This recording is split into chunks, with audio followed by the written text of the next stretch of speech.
కలువరి శ్రమలన్నీ నీ కొరకే, ఘోర శిలువ మోసే కృంగుచునే. రక్షణ నాకు కావాలి, నేను యేసు రక్తంలో నా ప్రతి దోషము కడిగేసుకోవాలను. త్వరగా వచ్చే నీ నూతన సంవత్సరం శుభారంభం.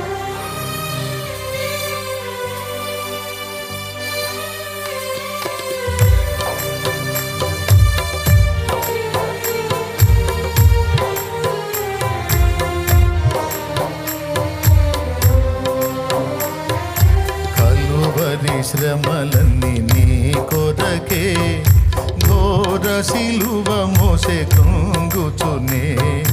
కలువరి శ్రమలన్నీ నీ కొరకే, ఘోర శిలువ మోసే కృంగుచునే. గాయములాచే బాధనుంది, రక్తము కార్చి హింస నొంది. గాయములాచే బాధనుంది, రక్తము కార్చే హింస నొంది. సిలువలో వేలాడే నీ కొరకే, సిలువలో వేలాడే. యేసు నిన్ను పిలచుచుండే, ఆలస్యము నీవు చేయకుము. యేసు నిన్ను పిలచుచుండే, ఆలస్యము నీవు చేయకుము. యేసు నిన్ను పిలచుచుండే. యేసయ్య నిన్ను పిలుస్తున్నాడు, ఆయన నిన్ను పిలుస్తున్నాడు. నిన్ను విడిపించడానికే భూమి మీదకి వచ్చాడు. శాసించడమే తప్ప శాసనమునకు లోబట్టం తెలియని నా ప్రభు పొంతి పిలాతు సభలో ఏ నేరము లేకపోయినా నేరస్తుడు వలె తలదించుకున్నాడు, తగ్గించుకున్నాడు. నీ కోసమేనమ్మా వచ్చింది. నిన్ను ప్రేమించే వచ్చాడు ఆయన. నిన్ను విడిపించడానికే వచ్చాడు, నిన్ను వెలిగించడానికే వచ్చాడు. పరిగెత్తు పరిగెత్తు పరిగెత్తు. యేసు నాకు కావాలి, నాకు యేసుతో జీవితం కావాలనుకుంటే, నిత్య జీవం కావాలనుకుంటే పరిగెత్తు.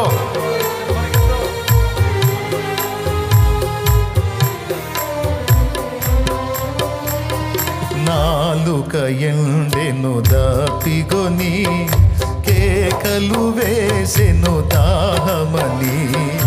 నాలుక ఎండెను దాపిగొని, కేకలు వేసెను దాహమని.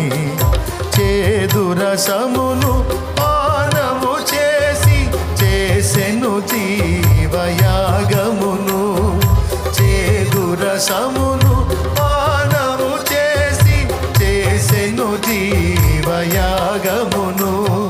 సిలువలో వేలాడే నీ కొరకే, సిలువలో వేలాడే. యేసు నిన్ను పిలచుచుండే, ఆలస్యము నీవు చేయకుము. యేసు నిన్ను పిలచుచుండే.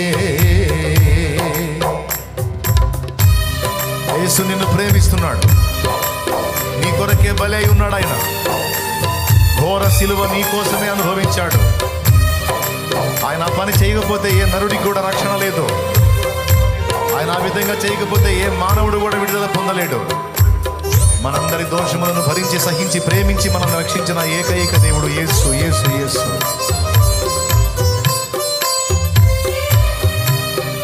పరిగెత్తుమా, పరిగెత్తు, స్పీడ్గా రా. అగాధ సముద్ర జలములైనా ఈ ప్రేమను అర్పజాలవుగా. అగాధ సముద్ర జలములైనా ఈ ప్రేమను అర్పజాలవుగా. ఈ ప్రేమ నీకై విలపించుచు ప్రాణము ధారబోయుచునే. ఈ ప్రేమ నీకై విలపించుచు ప్రాణము ధారబోయు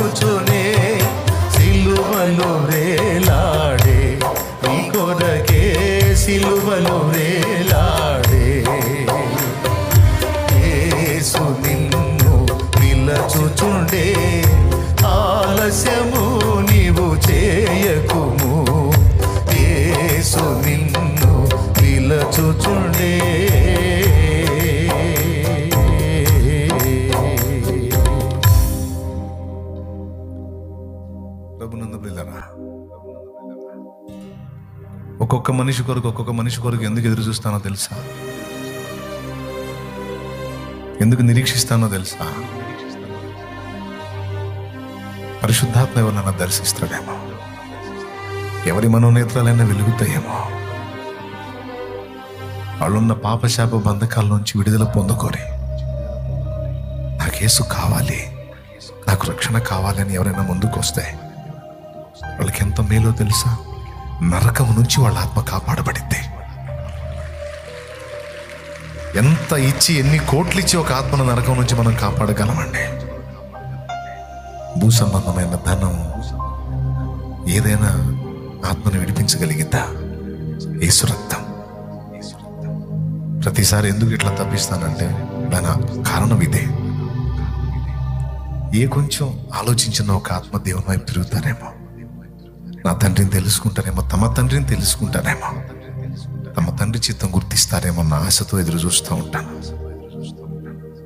చాలా మంది రక్షించబడ్డారులే, ఇంకేముంది అనుకుంటాము. ఒక ఆత్మ నశించిపోతే ఏమంటే 10 మంది పిల్లలు ఉన్నారని ఏ తల్లైనా ఏ తండ్రి అయినా ఒకళ్ళు పోయినా పర్వాలేదు అనుకుంటారా? ఆఖరి బిడ్డ కూడా బాగుండాలని అనుకుంటారు కదా. మరి సృష్టికర్తగా ఆయన ప్రతి ఒక్కరు రక్షించబడాలని కోరుకుంటాడు కదా.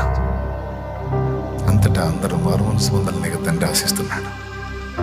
అందుకే నేను అలా ఎదురు చూస్తాను. నా కళ్ళు వెతుకుతూ ఉంటాయి.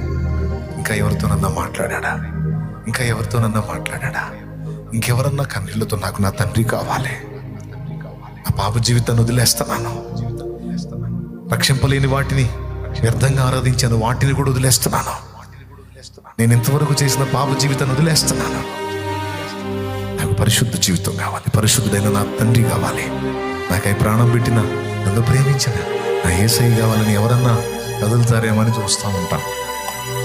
ప్రతిసారి అంతే. నా గురించి విసుక్కోకండి, నా తపన, నా భారం అది. ఒకవేళ ఇదే మీ భారం అయితే మీకు కూడా అర్థమైతే నేను ఎందుకు ఎంత పరితపిస్తాను? నన్ను పిలిచిన అందుకే కదా దేవుడు. నా బాధ్యత నేను నెరవేరుస్తున్నా. ఇది మీకు పాఠం కావాలి. మీ బాధ్యత మీరు కూడా నెరవేర్చాలి. దేవునికి మహిమ కలుగును గాక. ఇంకా ఎవరైనా ప్రభువుని కోరుకుంటే, ప్రభువుతో నడవాలనుకుంటే వచ్చేసేయండి. రైట్. అనేక మందిని దేవుడు దర్శించాడు. ప్రభు రక్షణ పొందగోరి ముందుకొచ్చి నా ఎదుట నిలిచాడు. వీళ్ళందరినీ బట్టి దేవుని కృతజ్ఞతలు చెప్తాం. హల్లెలూయా, హల్లెలూయా, హల్లెలూయా, హల్లెలూయా, హల్లెలూయా. శభాష్. వచ్చే అది ఈ వద్దు లోకం ఇక కావాలి ప్రభు. సంతోషం. నా తండ్రి మిమ్మల్ని ఆయన రక్తంతో కడిగి పరిశుద్ధపరిచి నిత్య జీవానికి వారసులుగా చేసి ఆయన రాజ్యంలో మిమ్మల్ని చేర్చుకొనును గాక. తన పరిశుద్ధాత్మతో నింపి రాగల దినముల్లో మిమ్మల్ని శ్రేష్టమైన పాత్రలను చేసి అనేక ఆత్మ రక్షణ కొరకు మిమ్మల్ని వాడుకొనును గాక. ఆమేన్, ఆమేన్.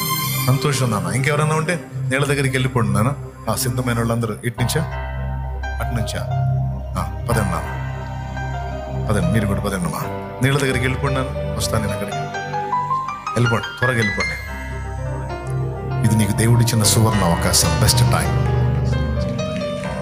మంచి నిర్ణయం చేసుకున్నా, సద్వినియోగం చేసుకుంటున్నా. పరిగెత్తు, వెళ్ళిపో. ఆయన నిన్ను దాటిపోకముందే, ఆయన నిన్ను అప్పగించకముందే, విడిచిపెట్టకముందే జాగ్రత్త పడు. రేపు నీది కాదు అనుకోవద్దు, కలగనొద్దు. తెలియదు ఎవరికి ఏ రోజు ముగింపో. సిద్ధపడి రక్షణ పొందండి. రైట్. మిగిలిన వాళ్ళంతా తల వంచండి, కళ్ళు మూయండి. తండ్రి, ఈరోజు నువ్వు నాతో తేటగా మాట్లాడావు. నాకే ఎందుకు ఇలాంటి పరిస్థితి, నాకే ఎందుకు ఇలా జరుగుతున్నాయి, నాకే ఎందుకు ఈ ఓటమి, నాకే ఎందుకు ఈ అవమానం, నాకే ఎందుకు ఈ వేదనలు, నాకే ఎందుకు ఈ దుఃఖం, నాకే ఎందుకు ఈ హింస, ఈ కన్నీళ్లు, ఈ శోధన, నాకే ఎందుకు ఇలాంటి శ్రమలు అని నలుగుతున్నటువంటి ప్రతి ఒక్కరితో ఈరోజు దేవుడు మాట్లాడాడు. ఎంతగా ఆయన నలుగుతున్నాడు, ఎంతగా నలగొడుతున్నాడు, అంతగా పరిమళం నీ నుంచి వెదజల్లుతుంది. 1-2 దెబ్బలతో నల్ల బండ తయారవుతుంది. కానీ ఒక శిల్పంగా మారాలంటే అది అనేక దెబ్బలు తినాలి. ఈరోజు అనేక రకాల దెబ్బలు తింటున్న నువ్వు ఒక శ్రేష్టమైనటువంటి కళాఖండంగా మార్చబడి అనేకులకు ఆశీర్వాద కారణం కాబోతున్నావు. అనేకులకు దీవెన కారణం కాబోతున్నావు, అనేకులకు రక్షణ కారణం కాబోతున్నావు. నా తండ్రి ఆ విధమైన కృప నీకు ఇచ్చాడు. అందుకే స్పెషల్గా నేను ట్రీట్ చేస్తున్నాడు ఆయన. స్పెషల్గా నలుగుతున్నావు అంటే స్పెషల్గా నేను ఎంచుకున్నాడని గుర్తుపెట్టుకొని దేవుని కృతజ్ఞతలు చెప్పి ఆయన వైపు చూస్తూ సాగిపో. కన్నీళ్ళైనా, ఆకలి దప్పులైనా, వస్త్రహీనతైనా, కరువైనా, ఖడ్గమైనా క్రీస్తు ప్రేమ నుంచి మనల్ని ఏది ఎడబాపలేదు. రండి ప్రార్థన చేద్దాం. తండ్రి నీకు వందనాలు, స్తోత్రాలు. అందరం తళ్ళు వంచి కళ్ళు మూసి నిజంగా ప్రార్థన చేద్దాం.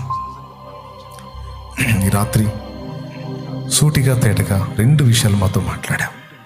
మేము అనుభవిస్తున్న ప్రతికూలతలన్నీ మాకు ఎందుకోసం వస్తున్నాయో స్పష్టపరిచాం. అలాగే వ్యక్తిగతంగా మేము మా సహోదరుల కొరకు ఏం చేయాలి. నీ దాసుడు అక్కడుండి నీళ్లు చల్లితే డబ్బాలో 5 డబ్బాలో 1 కూడా నిండటం అసాధ్యం.